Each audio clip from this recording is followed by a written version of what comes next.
Welcome back to Joe Stunner Boxing. So, the guy from Guadalajara gets a very controversial decision in Guadalajara. You'd never have guessed, would you?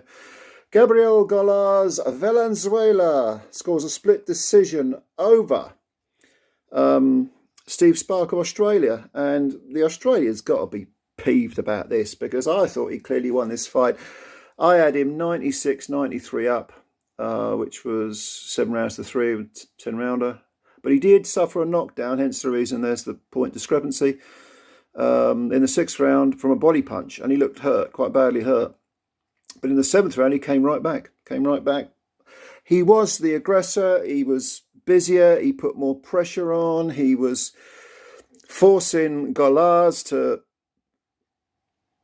to sort of fight his fight, essentially. And Gollaz looked like he was sort of trapped between two mindsets, wanting to be a boxer but wondering, should I slug, and at times being forced to slug. And when he did slug, he came off second best. It's not that he wasn't landing punches, it's just that he wasn't landing enough of them. And Spark was the guy with all the industry, with all the proactivity, with all the pressure.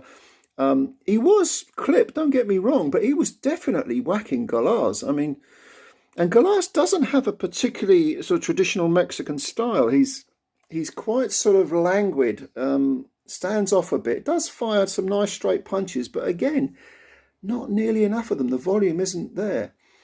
I mean, both these guys were orthodox fighters. Gollaz, 28 years of age, 5'10", I think I read.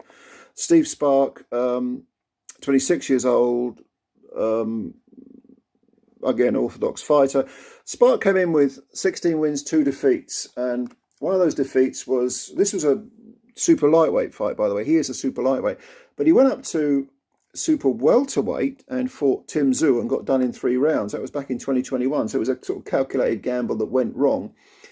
He then went down to his natural weight, rebuilt, and scored a disqualification win over Montana Love. A very strange sort of ending that fight because Love was down in the 2nd round, and then there was a sort of, he was constantly grabbing, and he sort of grabbed hold of Spark in the 6th round and threw him over the top rope. And Spark, I think, sort of bounced off the ring apron and then landed on his feet or something like that. It was weird. And the referee said to Montana Love, "Sling your hook, get out."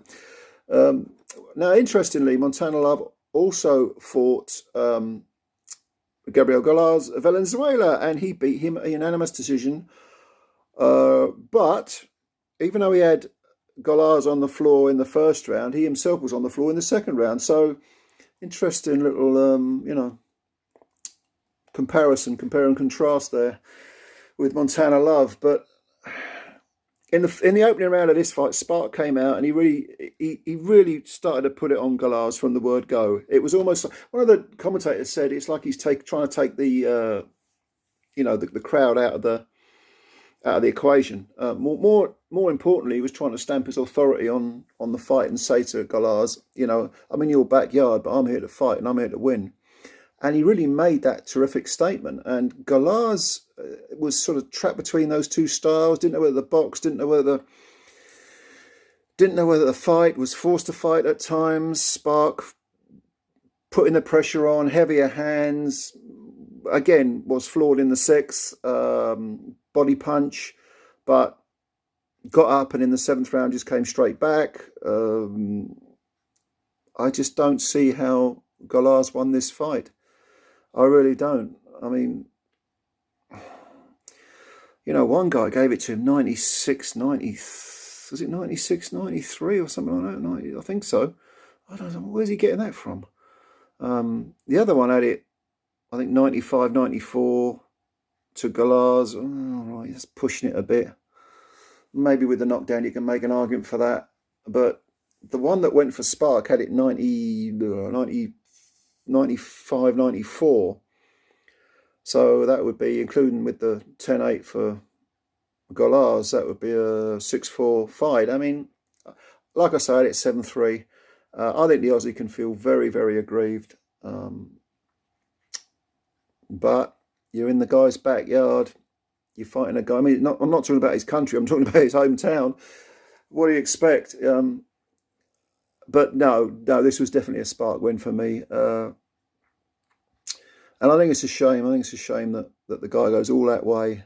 And did he get robbed? I mean, I don't like using the word robbery too often, but hometown cooking, definitely a little bit of that going on. I can tell you that for nothing.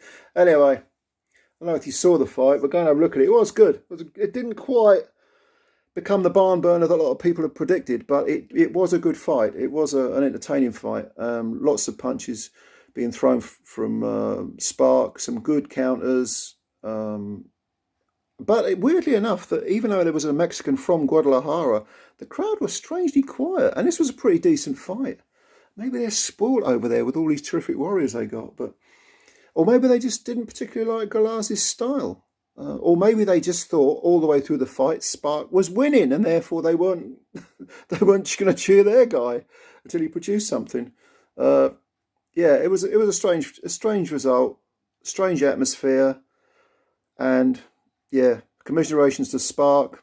Gollaz, he's an okay fighter. He's not bad, but I can't say I'm overwhelmed with this performance anyway. But tell me what you think. Did you see this fight? It's on the undercard of Canelo versus Ryder. Have a look at it. Tell me what you think. Leave your comments below. Subscribe to the channel if you're new. Hit the like button and spread the word about Joe Stunner Boxing if you don't mind. Thank you very much. We've got the big one to come. Bye for now.